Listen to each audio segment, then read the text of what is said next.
Assalaamu calaykum soo dhawaada asxaabta meel baad joogtaan.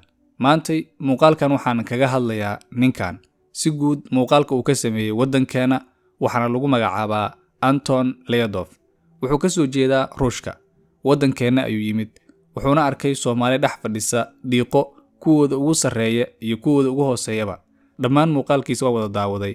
Isdifaac ma sameyn doono ee runta ayaan sheegi doonaa. Waxaana dhihi karaa waxyaabaha uu ka hadlay 80% waa ay ka jiraan wadankeena. Inta soo hartayna buunbuunin ayuu u sameeyay maahane waa ay ka jiraan iyagana wadankeena isagoo la barbar dhigaya wadankiisa. Balse intaanu guda gelin muuqaalka uu ka sameeyay wadankeena iyo waxyaabihii uu ka sheegay aan hal mid isla meel dhigno. Wadan walba oo dunida ka jira waxa uu leeyahay dhinac wanaagsan iyo dhinac xun. Taasna wax qarsoon maahan. Xitaa kuwa hormaray dadka qaar ayaa ku nool buundooyinka hoostooda iyo wadooyinka hoose ee tareenadu ay maraan. Sida magaalada New York ee dalka Mareykanka. Dawladuna waxa ay dawlad ku tahay in dadka danyarta iyo kuwa kaleba ay si siman ugu adeegto. Faqriga iyo gaajada haystana wadankeena waxa sabab u ah maamul xumadan haysata. Haddii aan shacab nahay waxaan jecelnahay amaanta iyo in dadka kalena amaanaan. Haddaba Anton wadankeena ma uusan amaanin. Muuqaalka uu ka sameeyayna qaybaha hore waxa uu kaga hadlay in dadka ajaanibta ee aan Soomaalida ahayn aysan aadi karin goobaha caamka wax ka badan 10 ilaa 20 daqiiqo oo micnaheedu tahay Soomaalidu waa sida xayawaanadii oo kale dadka hore ayay ka cunayaan. Mana ahan hadal wanaagsan oo ku haboon in Soomaalida lagu cabiro. Marka isaga loo fiiriyo hadalkaas waxa uu la muuqdaa wax iska caadi ah oo ka jira wadanka. Hana la yaabin waa adiga oo tagay oo kale wadan kale oo dadkii ku soo dhaweynayay ay kugu dhahaan banaanka ha aadin goobaha dadka iskugu imaadaan ha isku tagin waa halis. Waa inaad askar kireysataa si ay ku waardiyeeyaan. Waa inaadan dadka la hadlin oo aadan dhex gelin bulshada.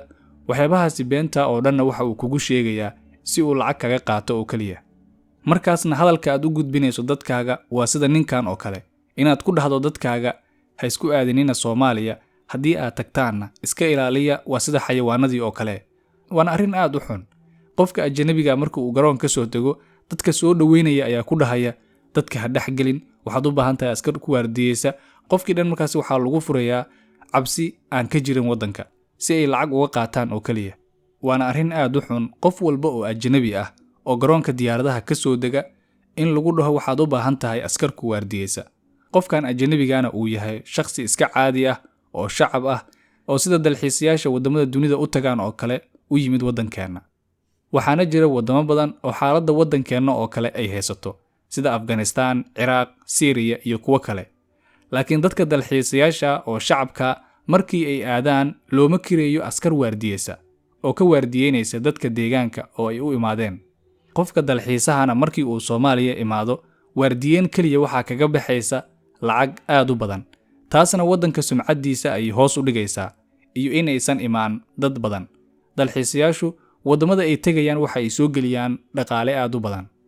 Tusaale ninkan waxa uu leeyahay YouTube channel uu ku soo gudbiyo wadamadii uu booqday waxyaabihii uu kala kulmay. Soomaaliya waxay ka mid tahay wadamadii uu tagay. Wuxuuna tilmaamay shakhsigii hagayay ee magaalada kala tusayay inuusan u ogolaan inuu dadka dhex galo oo magaalada uu kala barto maadaama ay la socdeen askar. Waana shakhsi iska caadi ah oo dawlad iyo wax la mid ah xaggooda aan ka socon. Shacabkana markii ay arkaan inay askar waardiyeynayso qofkan dalxiisaha waa ay ka fogaanayaan. That's how I actually got into Mogadishu. And the cool thing with Mogadishu was that, it doesn't always, like I said, doesn't always have the best reputation. But I went to the beach. My tour guide took me to the beach, and you saw kids and families playing on the beach.